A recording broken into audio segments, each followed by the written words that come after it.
माझा इलेक्शनचा अनुभव हा असताना 1985 चा अनुभव आहे। 1985 ची इलेक्शन ह्या बॅलेट वरती झालेल्या इलेक्शन्स, 89 ला झालेले इलेक्शन या सुद्धा बॅलेट वरती झालेले असणाऱ्या इलेक्शन्स होत्या।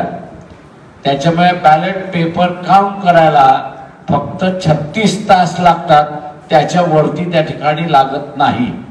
आणि म्हणून ही फार मोठी प्रक्रिया आहे असं जे आता सांगितलं जाते नव्या पिढीला की 15 दिवस लागतील ते काउंट करायला, असं जे काही क्वार्टर्स मधनं प्रचार केला जातोय हा चुकीचा असणारा प्रचार असं त्या ठिकाणी मानतो। त्याही वेळेस वोटिंग संपलं की दुसऱ्या दिवशी काउंटिंग सुरुवात व्हायचं आणि दुसऱ्या दिवशी काउंटिंग सुरुवात झालं तर रात्री 12च्या आतमध्ये निकाल यायचा अशी असणारी परिस्थिती